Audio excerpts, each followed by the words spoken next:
Sure glad to see everyone today. We've got Vicki Lensing here with us, who is going to present on the topic of coping with the holidays. And she has a lot of experience that she'll share with us today. And if you do have a question or just a comment, feel free to put it in chat or raise your hand or whatever it is, because we'll make this as interactive as we need to. So Vicki is co-owner of Lensing Funeral and Cremation Service in Iowa City. And she owns that, and it's in Coralville as well. And she owns that with her business partner and former husband, Michael Lensing. She's been involved in funeral service for over 40 years and has developed and facilitated bereavement support groups for adults and children and worked actively with Iowa City Hospice, Iowa Children's Hospital, Mercy, and local community groups on educational and support programs. We're glad she's able to do that with NAMI today. Vicki has written many articles about grief and loss for local and national periodicals. In 2000, she was elected to the Iowa House of Representatives. During her legislative career, she served on environmental protection, education, local government, state government, judiciary, and economic development committees, in addition to serving as co-chair of the Joint Government Oversight Committee. She retired from the legislature in 2020. She's been active in the greater Iowa City community. She was the chair of the Iowa City Area Chamber of Commerce, past president of Johnson County Women's Network, and past board member of the Community Foundation of Johnson County Elder Services, 4224 Good, and the Des Moines Area Community College Mortuary Science Advisory Council. Lifelong Iowa Cityan, Vicki is a graduate of Iowa City West and the University of Iowa. She's married to Rich Templeton. She has 3 children, 2 stepchildren, and 9 grandchildren. Welcome, Vicki. Let's get started. All right. Well, thank you for spending time with me, and I hope I can give you the information maybe you need or are looking for. And I have no problem if you have a comment or a question during the talk, just break in and we'll address it as we go. I don't want you to have to wait till the end. I've been doing this program, Coping with the Holidays, for decades, and it changes as I do it, but certainly it's such a tough time of year for people that I think it's worth the time we spend on it. And hopefully some of the things we'll talk about you can use going forward. It's not just about the holidays, it's about grief. You know, through the year, we have all kinds of other significant dates that we have to address after the loss of a loved one. We have birthdays, and we have weddings and graduations and anniversaries, and then we have the Mother's Day and Father's Day, and there are just so many things on the calendar that come up that impact us when someone important to us is no longer physically in our lives. And along with that, we think about, along with those significant dates, we often have traditions or rituals that go with those that we do, sometimes individually, sometimes as a family. But those rituals give us a sort of a sense of comfort and familiarity and give some direction in our lives. And when you think about your life, we have morning routines. Mine would be coffee every morning, but some people are more health conscious and they walk or they work out, or, you know, we all have things that get our day started. And then throughout our day, we have all kinds of things that we do. And certainly then as we get into the holiday season, there are certain traditions that we have, both individually and as a family, that kind of define how we observe the holiday. The thing about rituals, I think, is that they give us a sense of meaning, and they give us a sense of belonging, and sometimes help us have a sense of control over whatever that ritual is connected to. And that's why they're important. And rituals are important during grief. A lot of times after someone has had a loss, they develop their own rituals that they can do that help them try and find that new normal. And I hate saying normal, even in our support groups, it's a word we kind of all hate, but it's working to get back to that new normal life. And sometimes it comes easily and sometimes it doesn't. And certainly the holidays are kind of a hiccup for people in getting to that new normal. So these traditions that we have, that we've practiced sometimes for decades. They're family traditions that we bring with us into our lives. They're generational, but they also change as our lives and our families change. Rituals can help us heal, and they can assist us in coping with grief. They can be spiritual, they can be religious, they can be social. I would say sometimes they can be silly. They're kind of whatever we need them to be, but they're meant to be comforting. They're to give solace and support and maybe even a little bit of balance. Some rituals give us remembrance, some gives us celebration, others commemoration. And for the holidays, we also have rituals that give some significance to both our family and our lives. And what we're trying to do then is incorporate recognizing this loss into those rituals. It's like the traditions we have that are passed on from generation to generation. We have maybe a new ritual now that we need to incorporate to help us remember the person that we've lost. So to create a ritual, let's talk about rituals a little bit. They establish the spiritual meaning and help us understand our loss. They can be an ongoing memorial or representation of that person that you can respond to. And we'll talk about that a little bit more. And sometimes when you create a ritual, it will give special meaning. You will feel that purpose and love back in your life. And also a ritual can assist you in coping with not only this holiday, but other significant dates that come up during the year.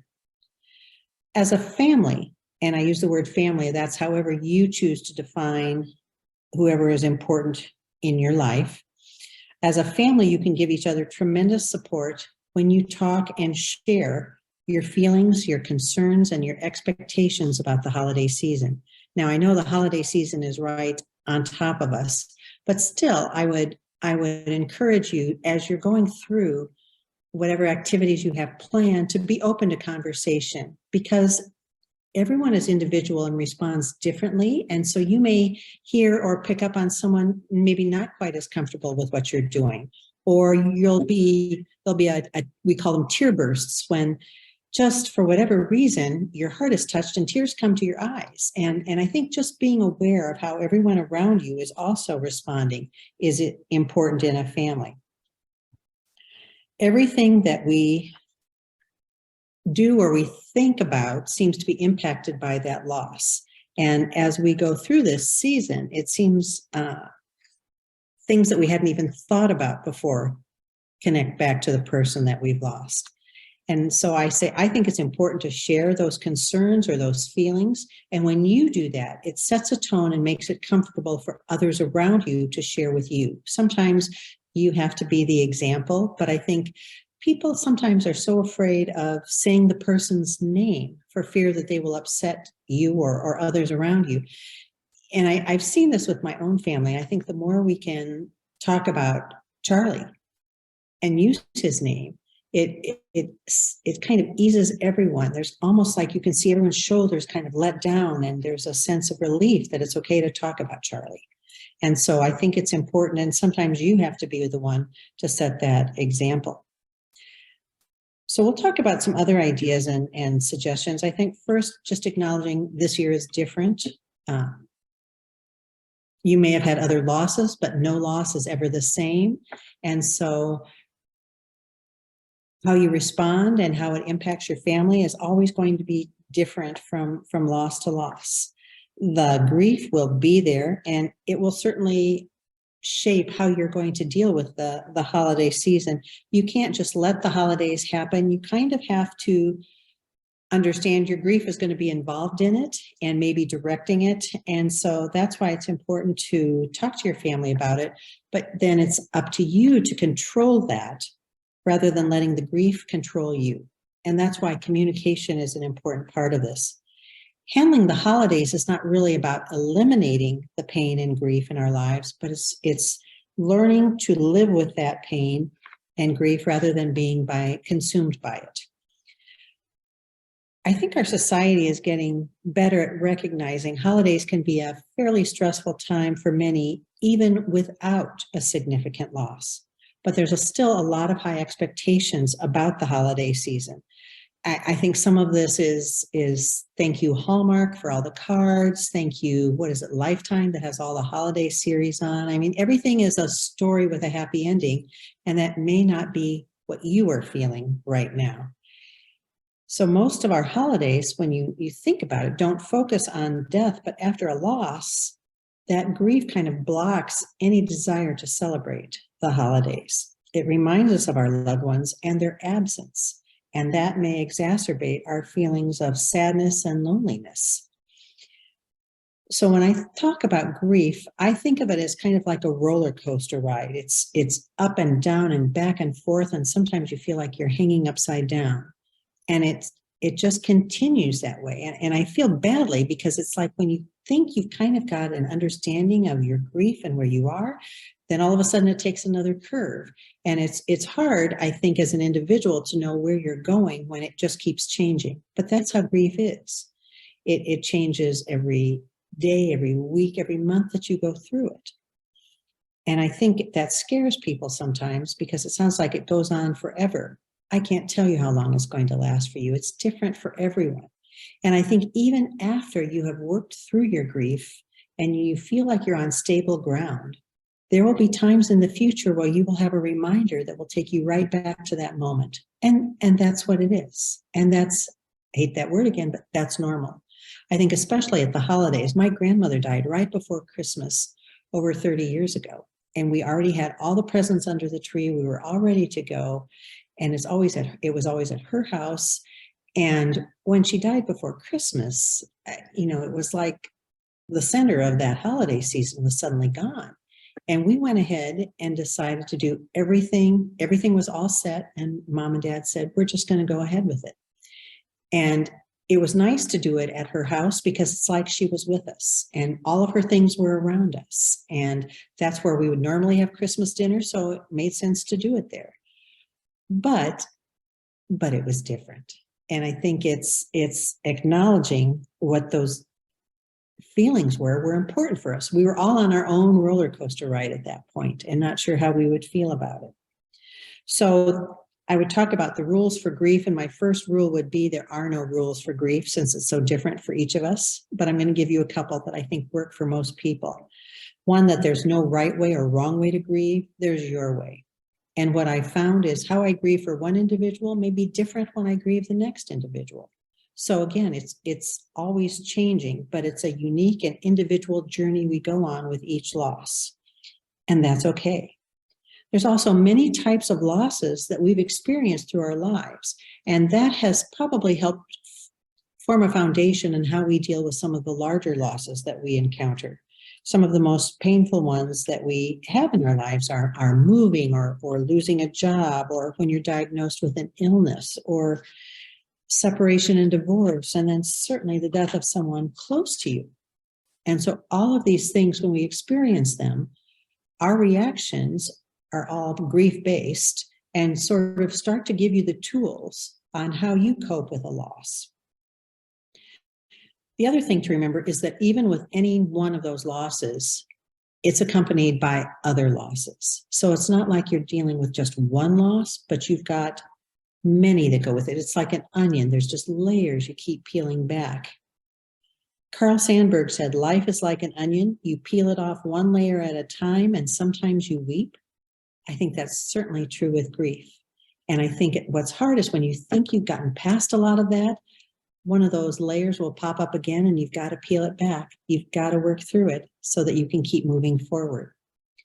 Grief is our normal, natural, and appropriate response to a loss. Loss is change and transition. It's being without someone or something that brought meaning to your life. And so if we think about that, we've had all kinds of grief experiences in our lives that we may not have considered to be grief. There's no timeline for grief. There's no easy step-by-step process. I wish there were. I also think it's not a lateral experience. It's more like that roller coaster. You're looping around. You may have, good hours, good days, good months, and then all of a sudden something sets you back. And that's just how it tends to go. there's an African saying that I really like, and it's, there is no way out of the desert except through it. That's the same for grief. The only way out of it is through it, and it's up to each of us to find our own way through it.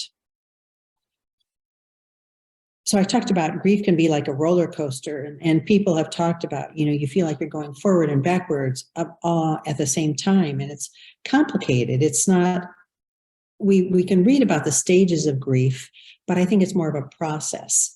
And I think when you think of stages, I think some people would read Elizabeth Kubler-Ross and her stages of grief, and they would come to our support group and be concerned that they went stage 1, 2, and then skipped 3, and they were in 5, and then they went back to 4. That's how grief is. It's not an easy, sensible process. It's how things happen to you, how you remember things. All of that impacts you. So you'll go through stages of grief, but maybe not in any particular order, and you may revisit stages. And that's normal. Sometimes people talk about it being like they're in a fog, everything seems fuzzy and nothing seems quite real. That's really normal. Some people talk about it being kind of just sharp and hard edge, or like a maze. They keep running into dead ends. I think it's part of especially in the beginning, as you're trying to figure all of this out, how this person related to you, how that is in your life, where's your life going, all of those things. It's just, it's scary sometimes to feel all of that. You can feel empty, you can feel lonely, you can feel like you just want to hide from the world, like you just want to close the door and never open it. I think we also have physical and emotional responses to grief, which can also be scary. People talk about, I think grief is so overwhelming and takes so much energy that we forget that then it impacts us physically and also emotionally. We can become forgetful. We can have a lack of concentrating. People talk about how hard it is to just sit down and even read the newspaper, that they'll sit down in the morning and start to read it. By the time they get to the bottom of the page, they have no memory of what they've read. You're just overwhelmed. I think concentration is really hard. People talk about, you know, a friend gave them a book on grief that they thought would be really helpful. And this person said, I just can't get past 2 pages. I can't read it. I just don't have the concentration. That's a part of it. I think emotional outbursts, and I think these are frustrating because they can take you by surprise. You can have tears, you can have anger, you can have frustration. And I think because everything is just so close under the skin, a lot of times we'll burst into tears, or we may have an angry outburst. And that's just part of it. You've got just so many things welling up inside of you. Some people talk about being really restless, that it's hard to stay still. Not that there's anything they really want to do or any place they want to be. It's just hard to just be, to just sit. People talk about having trouble eating. They're not hungry, or all they want to do is eat. And it's like filling that emptiness that's inside of them. Or people have trouble sleeping. They want to sleep all the time, or they can't sleep at all, or they're waking up during the night, or they're having dreams and they can't get back to sleep. I think people don't want to be angry. It's a word people don't like to use, but some people are angry. They're angry at being left behind. They're angry that this person died and went out of their life. And it's hard for people to verbalize that. And I think you have to talk about it to acknowledge that feeling and work through it. Sometimes I think people feel blame and guilt. There seems to be a quest for an answer. Why? Why now? Why him? Why this? Why us? And it's a question you're probably not going to get the answer you want for, but it's one that we ask ourselves and we ask others. And that I think it's like a sore you can't get healed. I think sometimes people especially will go out and see whole families, or they'll see couples, and they'll have a pang of jealousy. Why can't I have that? Why can't I have my family all together? Why can't I be with the person that I loved and thought I would be with forever? It's people talk about it being like a kick in the gut when they go out. And I think especially this time of year, I know a lot of people will talk about not wanting to be out shopping or in stores or even the grocery store, because when they see couples together, if they've lost their spouse, it's just too hard to see other people together. I have so many people in my support group who would talk about being in the grocery store, and they would be maybe they'd make it to aisle 2 or aisle 3, and it would just get too hard because they would see either couples together, or everything in the grocery store reminded them of what their loved one liked to eat or what they would fix for them. And they just couldn't do it. And so they'd abandon the cart and have to start over later. And I think that's a real normal response too. Again, it's feeling, I think, so lonely when you're in this. And it doesn't matter where you are, even in a crowd, you just feel so alone. When we're grieving, we're also experiencing role changes. We all have a role in our family. And when one person is gone, it kind of displaces the whole system. And I think it takes a while for people to acknowledge or shift back into what will become again that new normal of family. I know in my family, I'm the oldest of 5, so I have certain responsibilities that are different from my middle sibling or my youngest sibling. And I think after my parents died, it was interesting to watch how we played that out, because I certainly didn't want all the responsibility, but it just seemed to be coming back to me because I was the oldest. I think in grief, you see that manifest itself in families in different ways, but certainly roles change. I think too, it's just that accepting that nothing will ever be the same again.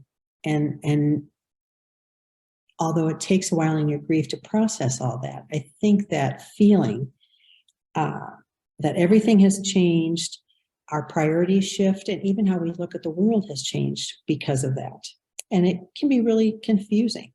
I think sometimes too, we have so many feelings rushing in all at the same time. You know, it would be nice if you could say, okay, today I'm sad. This afternoon, I'm angry. Well, they all come in at the same time, kind of like a tornado. So it's hard to isolate these feelings when you're having them all at the same time. And then figure out how you want to deal with those. Well, I think what's worse for some people too in this society, when you see people out and they say, "Hi, how are you?" We say, "Fine," that's our response, but we don't feel fine. And especially when you're grieving, it's really hard to act like everything's okay. I had a woman in my support group one time who told this story. She was in the grocery store. It was after her husband had died, and it was her first time. She said that she'd gotten past aisle 2 in the grocery store. She was really trying, and she was trying to get her shopping done. And she, I think she finished her list and she went to the checkout counter.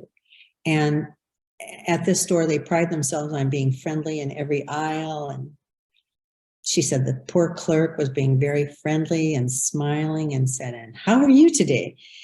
And the woman said, "You know what? By that time, I had to tell her. I let it all out. I told her I was having a really horrible time." And she said, "I burst into tears and told her the whole story about my husband dying and how hard it was." And she said, "You know, by the time I was done telling her, I felt so much better, but this poor young woman will probably never again ask any customer, 'How are you?' because she'll be afraid of getting an answer like that."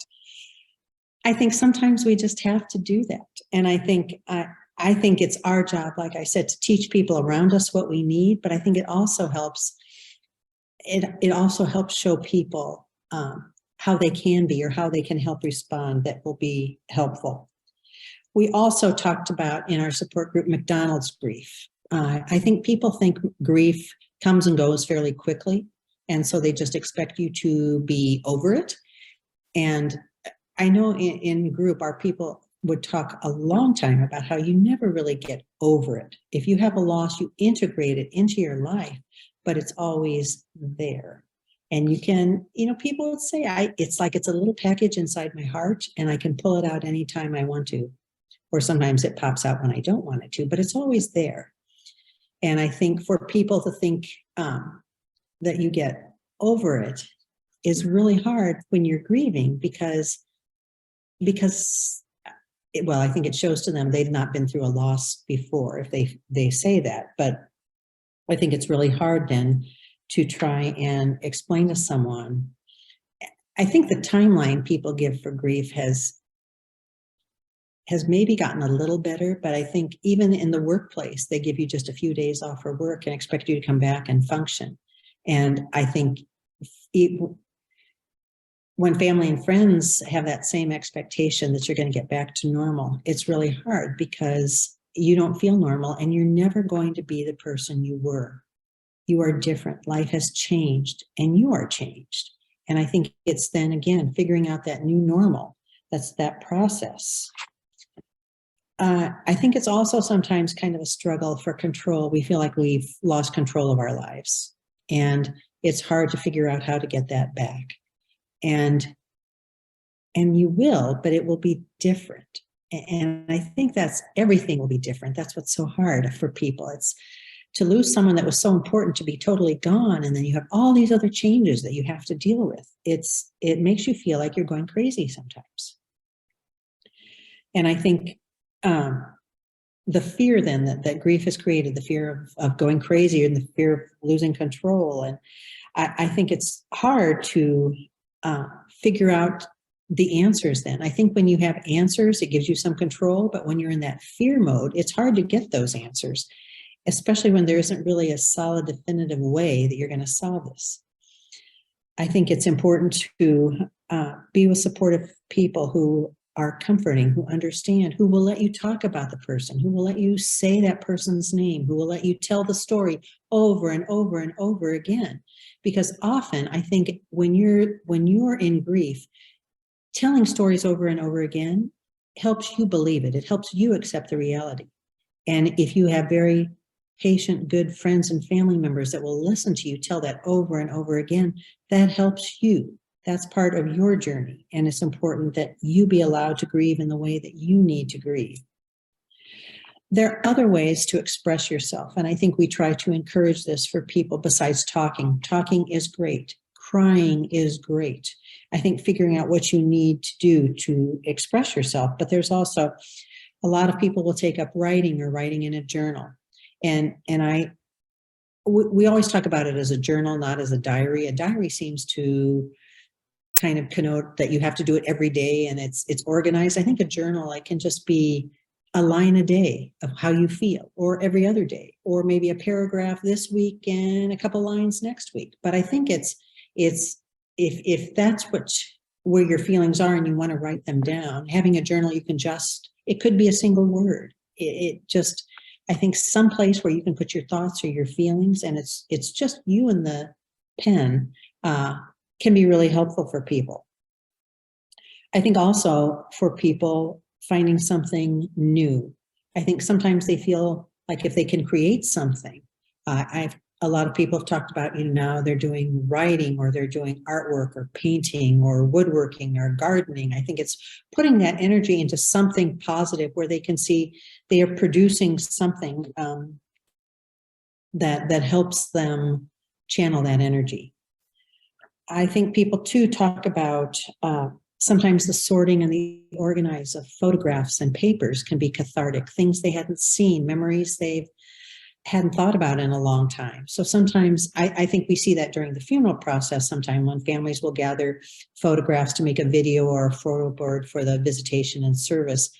Often everyone will contribute and one member of the family has photos that other members of the family hasn't seen. And I think it's just really helpful as a family for them to share that and talk about those memories and look back on lives lived together.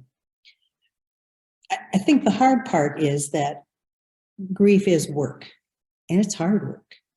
And it's all the steps then that you have to put in place to get to that new normal. And it takes so much energy and it's so unpredictable. And when you don't have much energy anyway, it just seems like it will never end. And I think we need to reassure each other that we'll all survive this. But grief tends to make us more fragile. And so at times we can be really strong and at other times it's just not happening. And that's okay. Our love for that person doesn't end with death. We carry that person with us always.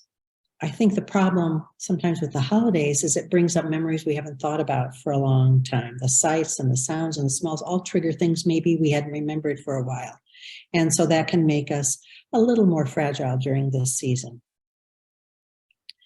So some ways for maybe coping with the holidays. I've got 3 C's. The first one is choose. You can choose what you do and you don't want to do for the holidays. You should pace yourself. You don't have to uphold all the traditions. Maybe you don't want to do it this year. You can always do it next year. Or if you do it this year, you don't have to do it next year. You have choices and you're going to feel differently next year. So it's important just to identify what's important for you to do this holiday season. What do you want to participate in? Who do you want to be with? What do you want to do? It's also important to allow yourself to kind of slow down, take a breath, process what's going on, sometimes even simplify things. Like I said, you don't have to do everything. It can wait. The next C is communicate. It's important then, especially in your family, to discuss those choices, to share. So this is what's important to me. Tell me what's important to you. Or, in a family, if you could all pick out your favorite thing to do, let's talk about that and see if we can do it. Because, I'm one of 5 kids and all 5 of us have different opinions on what's important. So if we can talk about it, then we can try and integrate that into the way we're going to celebrate the holiday. It doesn't have to be overwhelming, but it has to be talked about and discussed together. We talked about the lack of energy you feel. And certainly this time of year, your energy may be gone and your emotional endurance may be at a real low. And it's difficult to feel joy with others when you're not feeling it yourself. And that's something that as a family to be on the lookout for what's happening with others around you. When you're making plans for activities and family gatherings, talking about it's important because you can talk about it as a way of controlling your expectations. You can talk about, well, where are we going to be? What are we going to do? And it kind of helps you anticipate what's going to happen rather than being forced to react to whatever's happening. So if as a family, you always get together at a certain time, at a certain place, we'll talk about that. And if there are, in our family, I think a lot of families have certain foods we always share and there's kind of a routine to what time we do this and what time we do that. Talk about that. I think too, families will maybe travel in and gather together and you've got, except maybe this year with the weather the way it is, I think you're trying to accommodate so many different people on so many different things to make it normal that even without a loss, it's a confusing time and fairly stressful. And so I think the more you can talk about it, it helps give you a little more control over your expectations. And as a family then sharing, okay, well, this is what's really bothering me, or this is what's really worrying me, or this is what I can do, or can I help you do that? I think it's just really important to make sure that you have that communication so that you can achieve what you want to achieve as a family. I think we all have our own expectations. And I think sometimes what we expect and what's going to be able to occur are going to be different things. And I think that communication is good in discussing that. Like, I remember when my grandmother died, my kids were very young, and we had a tradition of being at my grandmother's house and always baking Christmas cookies, and and they were the rollout kind that you cut out and they took forever, and then you decorated, And since she died right before Christmas, there just wasn't going to be time to get those done. And so my kids were really disappointed, and they said to my mom, I don't know what we're going to do because those are the cookies we always leave for Santa Claus. And and mom didn't miss a beat. She said, you know what? I've got chocolate chips in the cupboard. We're going to make chocolate chip cookies right now because I hear that's really Santa's favorite cookie anyway. He doesn't want all those sugar cookies. He'd rather have chocolate chip. And so that's what they did. And it was like, sometimes you just have to And actually for the kids, that was really their favorite cookie too. So I'm sure they were much more happy with that. But I think just letting go of some of those expectations, and there's no reason you can't figure out something else to do. I think some of the other things that we sometimes feel are not wanting to go where we have to go, or not wanting to go to church, not wanting to go to that party, not wanting to go. I think there's just not wanting to be with maybe unfamiliar or uncomfortable surroundings, especially now, or going alone. People don't want to do that. There's also a fear that they might ruin the holidays for other people, and trying to then control what they're feeling so that that doesn't impact someone else. I think what's really hard is sometimes for people to hear from others who I truly believe they mean well, but they'll say, you know, it's really time to move on. Not their call. Grief, we've talked about, lasts as long as it lasts. And certainly there's a resurgence at certain important dates or times of year or when things are going on. So for someone to tell you to shut it off is not helpful. And I think during the holidays, you're going to have some of those resurgence moments. And so people need to be allowed to feel how they feel and express it how they need to express it. I think some people are fearful of not being able to get through it, not being able to handle being around lots of people, or the joy that some will have that they don't have.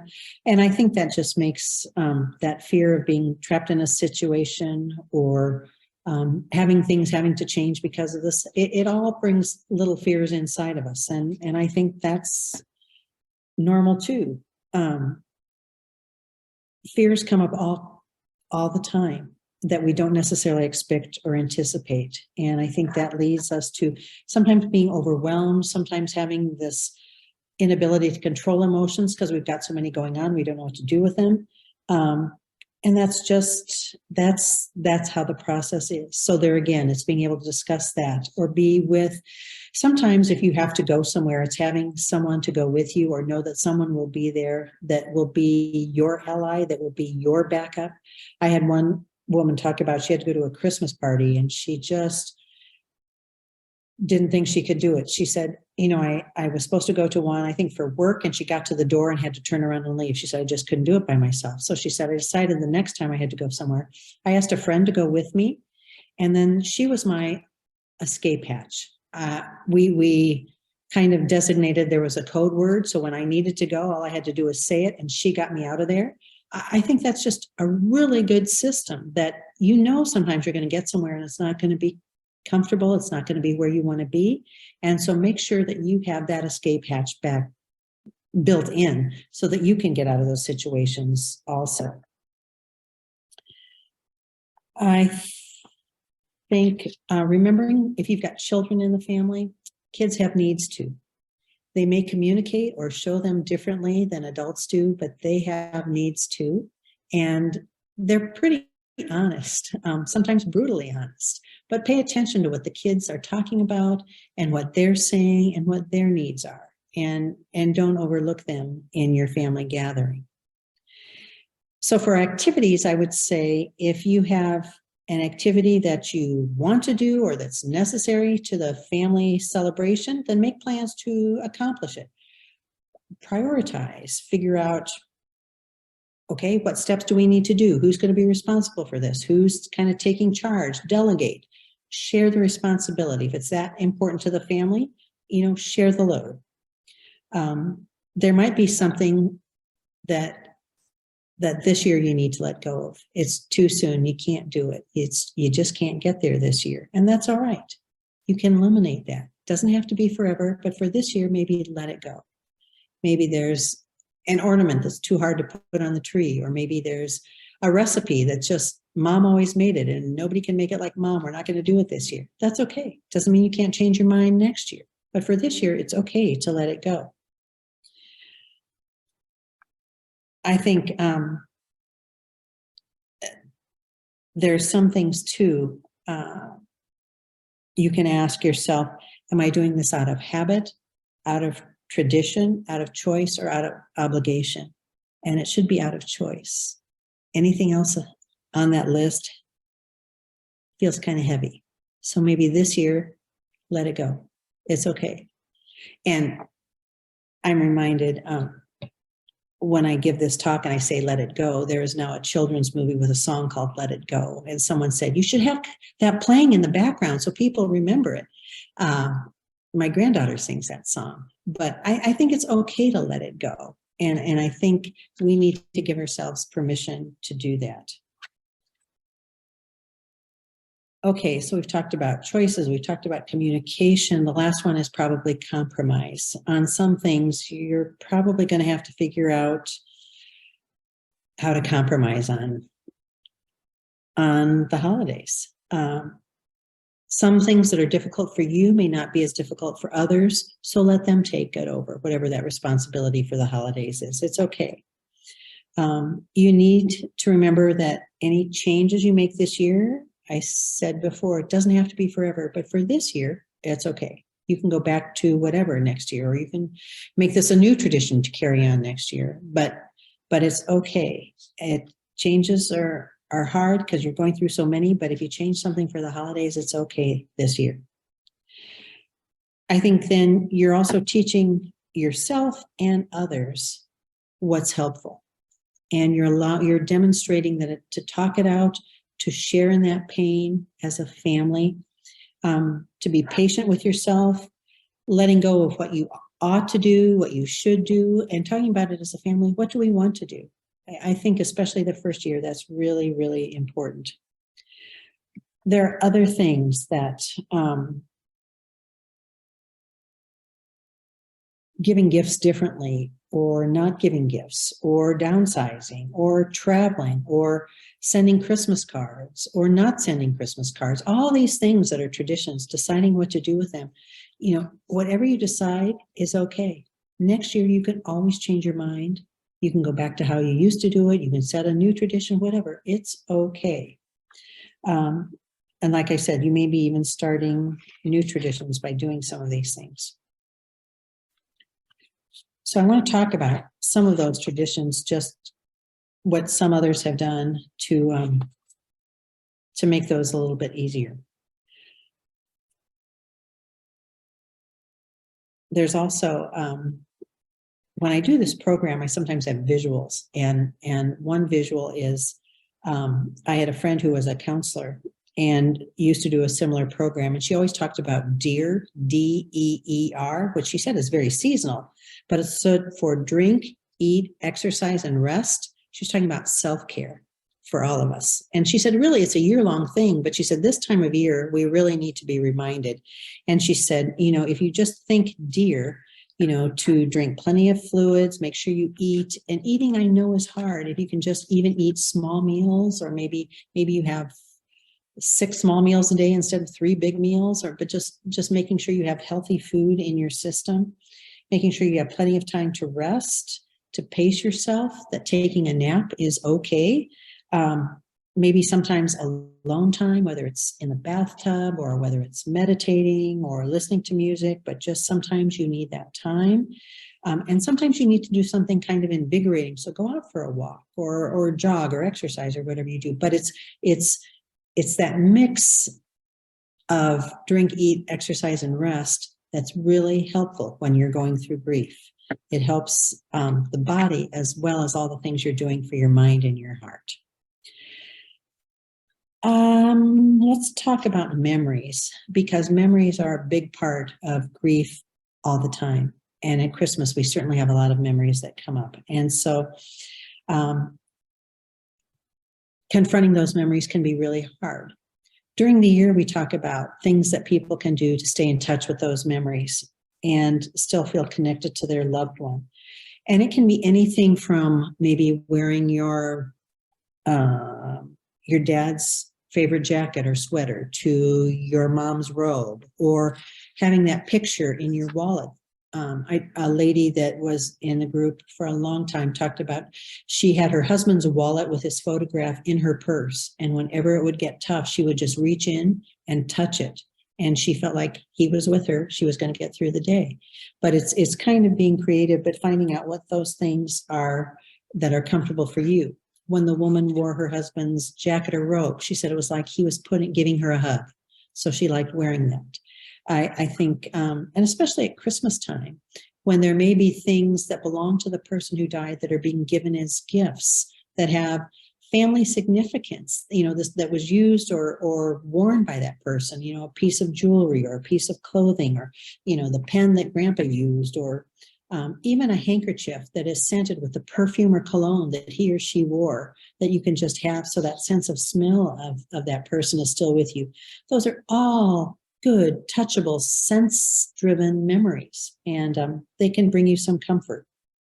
Another thing to do is maybe set up an area of remembrance in your house that could be a tabletop or a mantle, or especially during the holidays, but something maybe with a photograph of the person, with a candle. I know I had a woman in our group who lost her husband, and she had 2 young children, and it was right before the holidays. And so they set up a table in their living room with his photograph and a candle by it. And she told the children, whenever you're thinking of dad and feeling really sad, we'll light the candle. And she said, I never had to light that candle. She said it was always lit, and it was one of the kids who was always lighting it, but it was like that flame was like dad being with them. And they found that really, really comforting. Talking about the person, I think is helpful, but not everyone feels that way. And especially around the holidays, you may find that. I know some families will do family prayers or family toasts. I think being aware of who is just comfortable and not comfortable. The first year after my grandfather died, instead of a prayer, we just went around the table, and I asked everyone to share their favorite story of my grandfather as kind of the icebreaker before we sat down to eat. And they were all funny stories, and it had everyone really laughing and smiling and sharing memories, which was an easier way to get into a family gathering. But I think doing things like that are inclusive can be really comforting and help on some of those rough spots during the holiday season. Other things, and we're so close to the holidays now, I don't know how many of these things are still issues, but I know for Christmas season, it was always all about decorating. Do we put up a tree? Do we not put up a tree? Do you put it in the same place, or do you put it in a different place? I had a woman who lost her husband, and for that first Christmas, her son and daughter-in-law and granddaughter were coming home for Christmas. And so she wanted to get the tree up, and she decided that she wanted to do something different. So she went out and bought a flocked tree, and it was a blue flocked tree because her favorite color was blue. And she decorated, I think, in blue lights and blue balls, and she thought it looked lovely. And when her family came in, her son looked at that tree and then looked at his mom, and he started laughing, and he said, "Oh, Mom, what have you done?" He said, "Dad would have hated that tree." And they laughed and thought that was a great way to break the pressure I think they were all feeling for the holidays. That was the only year she did it. She said, "I got it out of my system and moved on the next year." But making those decisions, sometimes it works out for the best. For families that hang up stockings, how many stockings do we hang up? Do we still hang up one for dad because he's not there? I had one family say that they hung all the stockings up and asked people if they had a story or a memory they wanted to share about the person, to tuck it in their stocking. And then that Christmas morning, when they were all opening stockings, they emptied all of the notes left in the person who died, their stocking, and read those. And it was like then the person was with them, and they were sharing stories, and some were stories that other people in the family hadn't heard before. So it was like they were getting a gift, a story they hadn't heard before. And that was really helpful for them. I think planning meals, most people probably have decided what they're having, but sometimes it helps if asking everyone if you could pick one thing, one favorite thing, what would you like?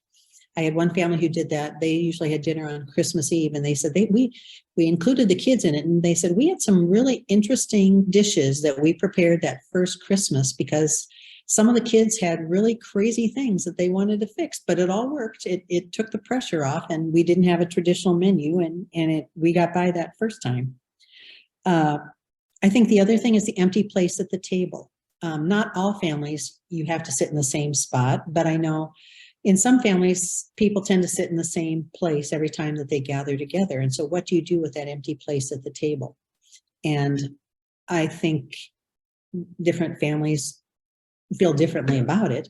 For my family, what we did was we always have wine when we have a family gathering. And so I took a wine glass and I put holly around it because holly is a symbol of hope. And I set it on the table right near, it was for my grandfather. I set it right near where I knew my grandmother was going to sit. And so it was kind of like he was with us even though he wasn't. And we did a toast instead of a prayer. And the glass was there. And so even though his wasn't filled, it was like he was there with us. And that worked for us that first time.